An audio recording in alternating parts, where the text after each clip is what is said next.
Morjes Toni. Moro moro. Hei, täällä on nyt seinä ja tää nyt rupeaa näyttää paljon valmiimmalta kuin viime kerralla. Kerros hiukan, miten täällä on projekti edennyt.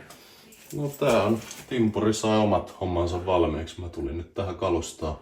Asentaa ilmastoinnin säätimen ja lattialämmityksen termostaatin, pistorasien kytkimet, himmentimet ja bleedin välireleen tonne ylös ja sinne kanssa tulee tuo kuituprojektori.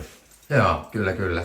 Eli tonne saunaan. Kurkataan muuten tänne saunaan. Tännehän tulee sitten vähän tämmöistä tunnelmavalaistusta ja sitten sulla on toi kiuas tarkoitus tossa seuraavaksi sitten kanssa laittaa kytkeä. No joo, takaseinään tulee toi LED-nauha.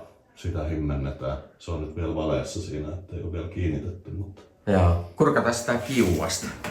Eli täällä on nyt tämmönen brand new ikikiuas ja sen sitten sä tässä tämän päivän aikana kanssa kytket. Kyllä. Sille tulee omat säätimet siihen kodinhoitohuoneeseen. Joo, niin se oli tossa just missä sä äsken olit, niin sinne tulee sellainen kytki, millä sen sitten voi laittaa päälle ja pois ja säätää lämpötilat sopivaksi ja näin poispäin. Ei siinä mitään kummempaa, johdot on periaatteessa valmis, vähän pitää kiinnittää ja sit vaan käytännössä kytkee kaikki. Joo, aivan. No niin. Eli homma on edennyt ihan hyvin ja tässä ei ole sinänsä ollut mitään sen ihmeellisempää. Kyllä.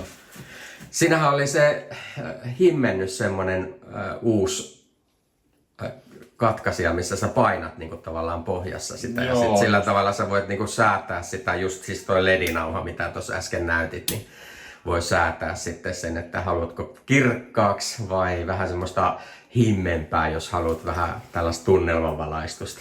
Joo, se on nyt tässä projektina laittaa ne impulssioista, ne on niin pienet. Vaatii vähän sorminäppäryyttä. Kyllä. Yes. No ei mitään, mä päästän sut hommiin. Yes, kiitos.